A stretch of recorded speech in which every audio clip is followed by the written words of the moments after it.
Hey everyone, today I'm joined by William Steele. He used to rob mansions and he knew a serial killer by the name of Robert Durst. Um, ultimately, William went to prison. He did 18 years, William, was that correct? That's right. 18 years for nonviolent crime, unfortunately. And he escaped and landed himself on the America's Most Wanted. Since then, William has changed his life. He's written a lot of books, and he's got a new show that he's a part of on the A&E network called Inmate to Roommate. Please check that out. That's going to be coming up on August 18th. There it is. There it is. There it uh, is. please subscribe to his YouTube channel. I'll put a link in the description. And, if you want to get more interesting interviews like this, please subscribe to my channel. And without further ado, let's get into it. William, how you doing, man? All right. Thanks for having me back. Oh yeah, always, man. Uh, the last interview, we talked about some things, but we didn't really touch on, you going to prison. What kind of happened with that? What was the situation? And you got 18 years, you escaped, kind of go into that. Well, I originally got 10 years and then I escaped and I got more time. So it ended into over 18 years. Um, I was in for nonviolent crimes, burglary, theft related crimes. I was prior to that, I was a locksmith and alarm technician. I started using some coke. I went bad, started doing burglaries all over the country. And I have this. They say I was one of the most prolific jewel and art thieves in the country. And this obviously not a real diamond, but it just kind of something I like having around.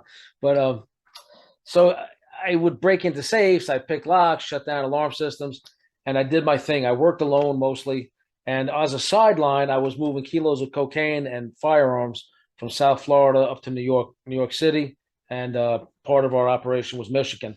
I was dealing with different cartel members, and back in the '80s and early '90s. Um, Most of them are not around anymore.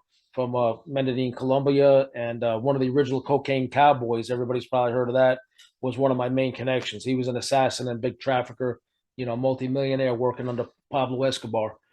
So I wasn't close to Escobar or those guys, but his Colombian guys in South Florida, I was tight with a couple of them and would run, 20, 30 kilos at a time, South Florida to New York. So I didn't drink, I didn't smoke weed, I didn't do anything like that, but I did use a lot of coke back in those days. And I'm not trying to glorify my past, but now that I did all this time when I was in prison, I took some college courses, I got involved with ministry activities, and I really had an awakening.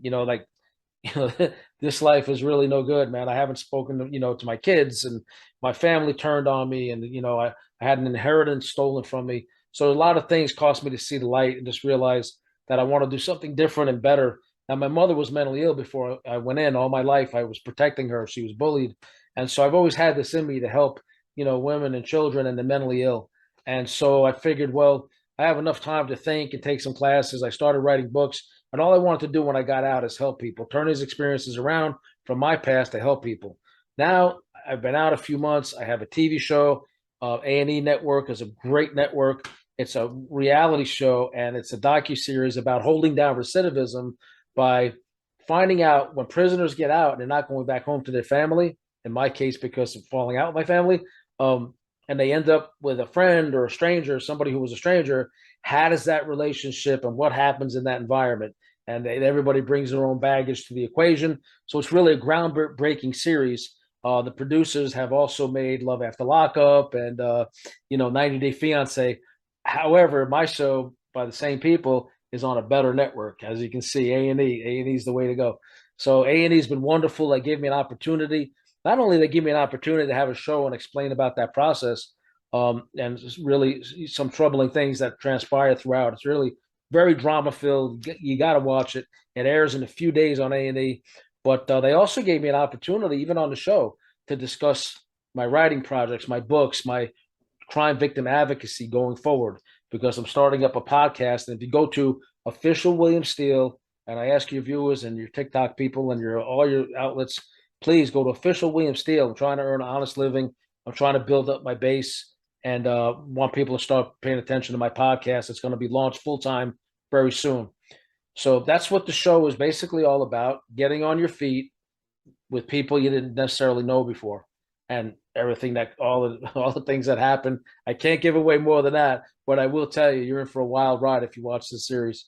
Yeah, and I'm sure putting all these kind of different people and personalities into a house together. I mean, it's got to be something. I mean, in this because everybody has their own backgrounds and their own opinions and stuff. So there might have been things that you might not have got along on and stuff like that. But at the end of the day, everyone just got out of prison and trying to make a better living for themselves. So I think it sounds like a really good series to me, man.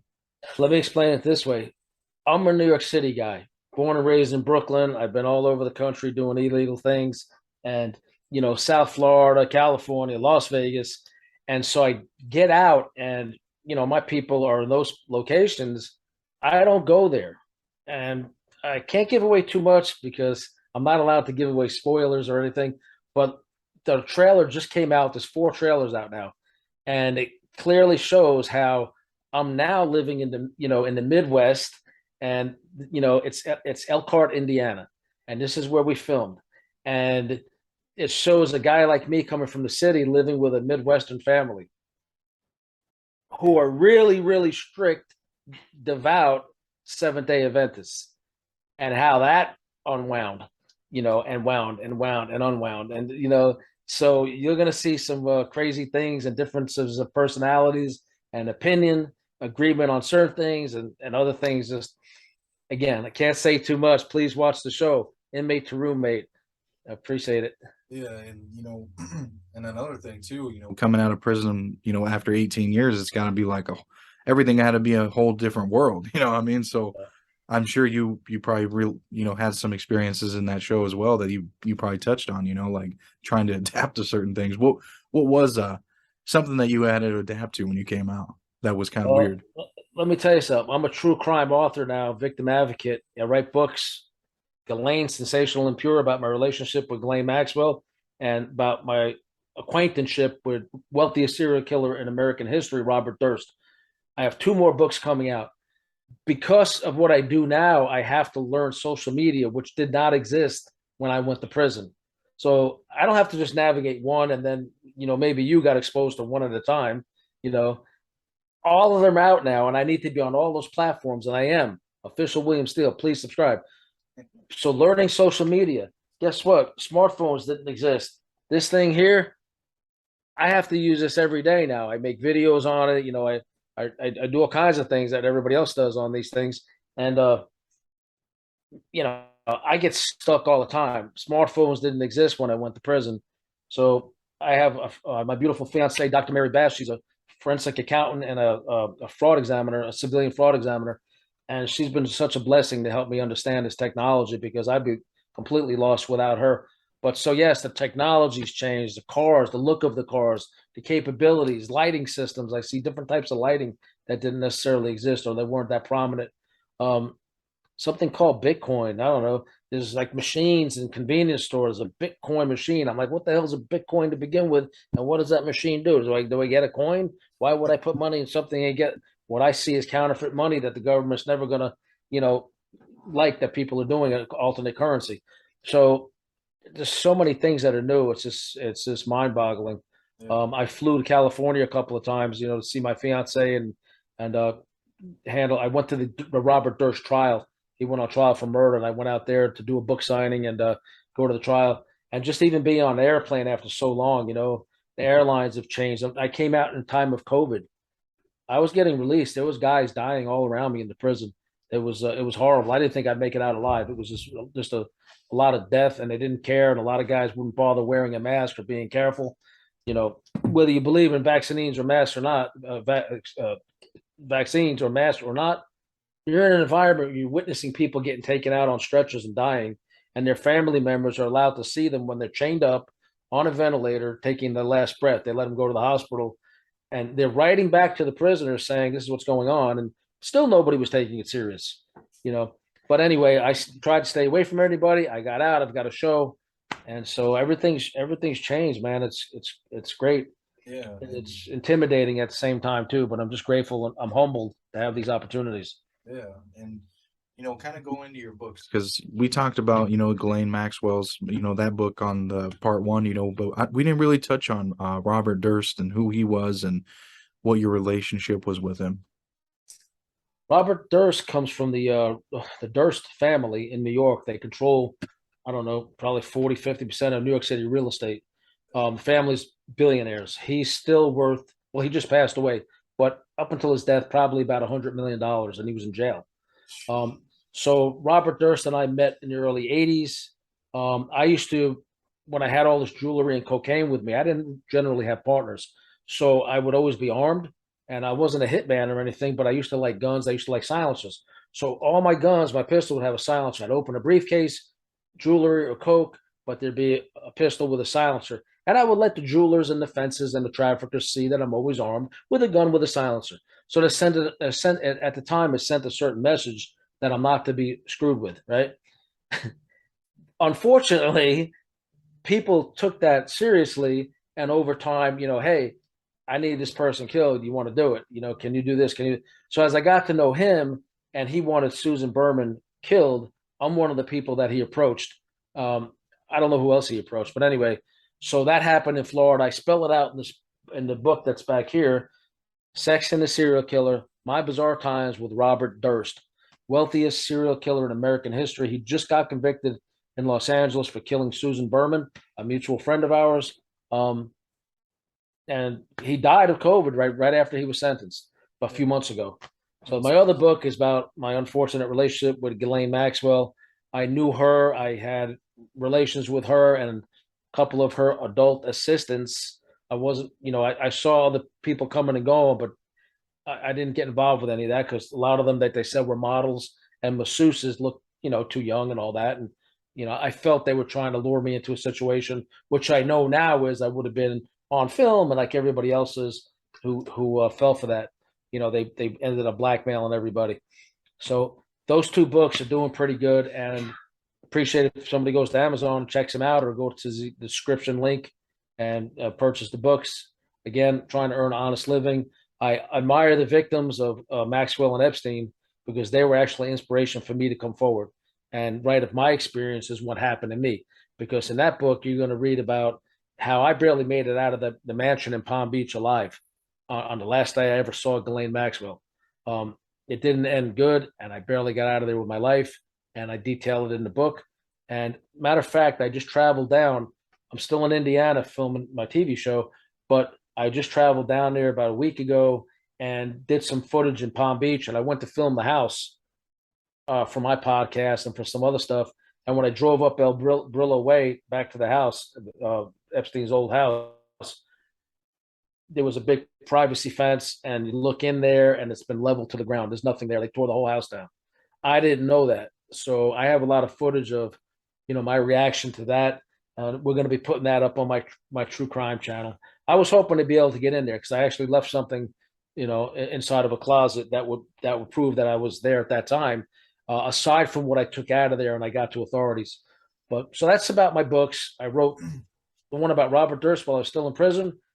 Ghislaine Maxwell came out a few months ago, and I have two more coming out. One about my life in general, and another one about my faith journey, about how I do have a strong faith, and I do believe that God got me through a lot of these circumstances to then save me from myself and my own poor choices, to then be able to help people and tell my stories.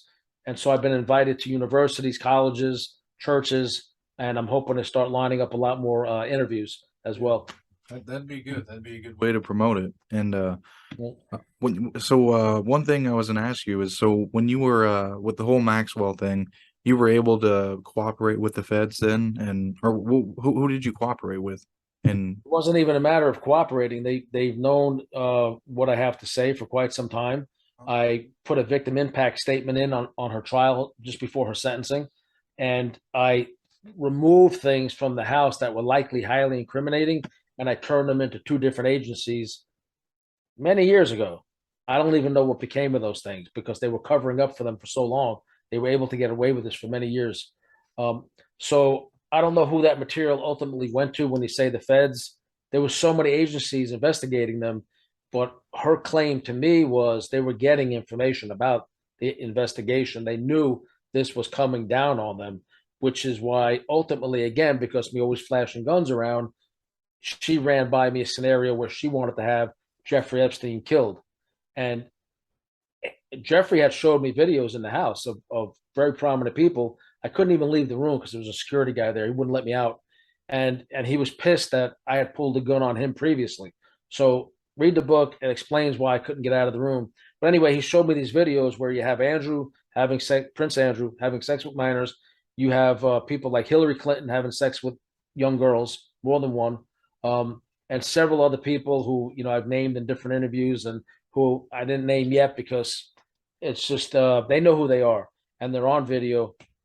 And so, like, again, you have to really, really get the gist of everything through the book and watching some other interviews. I'd be glad to come on a longer time. I know for today we have a limited amount of time. Yeah, and so what happened to Ghislaine now? I mean, I really don't even know. I haven't dived into it too much. Is she still around? Ghislaine Maxwell, Ghislaine Maxwell went on trial in New York City, Southern District of New York, for multiple counts of sex trafficking and I think a perjury charge for helping Epstein and getting these young girls for him and for them to have threesomes and for them to give to prominent people, and then they would film them and they would blackmail all these prominent people. Well, she just got sentenced. I forget how much it was for, maybe 20 years or 40 years. I forget, just a few weeks ago. But I did put a victim impact statement. I've been in counseling for several years, over the situation. And again, I don't see myself as a victim per se because I put myself in a situation. But once I'm restrained and drugged because she put something in my drink. So once you do that to somebody, there's no more consent. So I might have liked what was going on initially, but then when I'm saying, let me the F out of here, I had to tell her what she wanted to hear to get myself unrestrained. And then for a few, several hours, act like everything was okay so I can get the hell out of the house. That's the last time I saw her. But anyway, so yeah, she's convicted. And I think they sent her to some, laid back federal prison in Florida somewhere. And, she's probably eventually going to roll over on people because that's what people do. Everybody gets an opportunity to cooperate.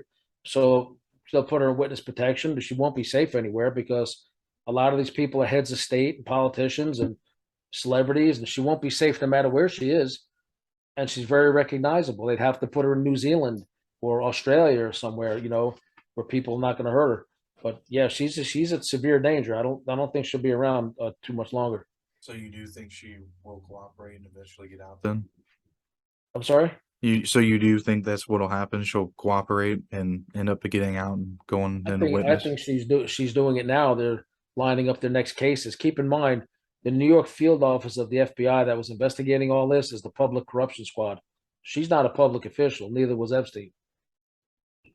So if that squad's on it, who else are they investigating in connection to what they were doing, having sex with minors and filming it and all that? Yeah. So it's there's a whole lot more to it that we don't really know. A whole lot more to it. Yeah. I can't even divulge some of the things I know because they're still under investigation concerning them. But I'm quite confident she's not gonna. I don't know, what is she, 60 years old? I don't think she wants to stay in prison until she's 70, 80, or 90. She's probably gonna cut a deal for maybe cut it down to 5 years and witness protection program in another country. They'll make a deal with the government to take her somewhere else. Yeah, I mean that's probably what'll happen. I mean, like you factored in all these things, and I don't know. I guess we'll just see how it plays out. I mean, only time will tell. But you've had some really unfortunate dealings with her, and a lot of other people. So I'm glad you were able to write these books. Get out of prison, and just really try and get on the right path. Especially with being on the new show. I mean, you got a lot of good stuff coming, and people should really check out your stuff. And like you said, a lot of people are already gravitating to it, man. So, I mean, you've only been out 14 months, so I mean, you got. There's still a lot more time to do, man. You're just starting to scratch the surface. You know what I mean? That's right. Every day I drive down the street and I remember that I'm out of prison after all that time. It was a good day, and I'm just so grateful for my freedom. I'm humbled by, my early fans. I have some incredible fans that are like really supportive, and some people that haven't heard about this yet. But I encourage everybody, go to A&E the 18th at 10 p.m. A&E Network. That's the show right there.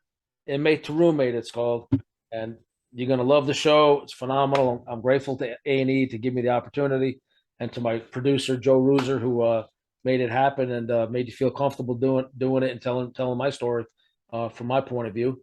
Um, you know, I'm going to leave you a trailer which your viewers can watch at the end of this, and hopefully they can watch that trailer. It's only like a minute long. Yeah, So, no, I'll put it in here. Yeah. And if you guys haven't checked out his channel as well, I'll put in the link below. It's official William Steele, and kind of tell people what you do on there, what stories you give out. on Official William Steele, it's a true crime site on YouTube and Yeah. Instagram and across everywhere else. But primarily, I'm looking for subscribers to come to my YouTube, subscribe. It's true crime, telling stories like my stories, maybe once a week. But I want to interview crime victim survivors. Like if your family member was murdered, I want to hear about those cases. I want to give you a spotlight if it's not being solved, if it's a cold case.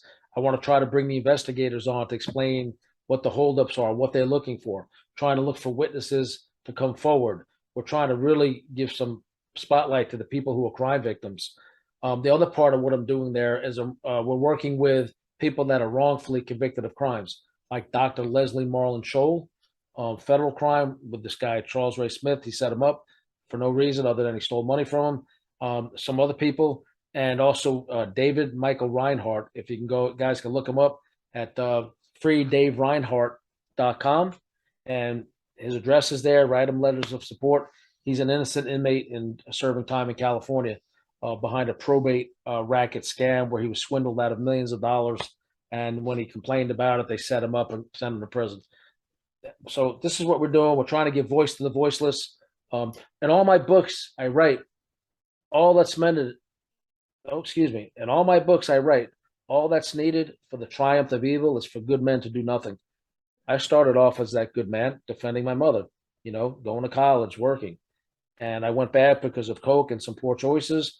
And it turned into quite a long time in prison and, paying the consequences for it. So that's a quote by Edmund Burke. And I do put that in the beginning of all my books. So I just time to start doing the right thing and not ended up my ass back in prison. I don't want to go there anymore. So You've been there long enough, that's right. That's all right. I'm over it. Yeah. Well, I appreciate you coming on, William. I do. And, thanks for the opportunity to doing this interview, man. All right. Thank you for having me. Thank you. Thank you. Yep. Let's see.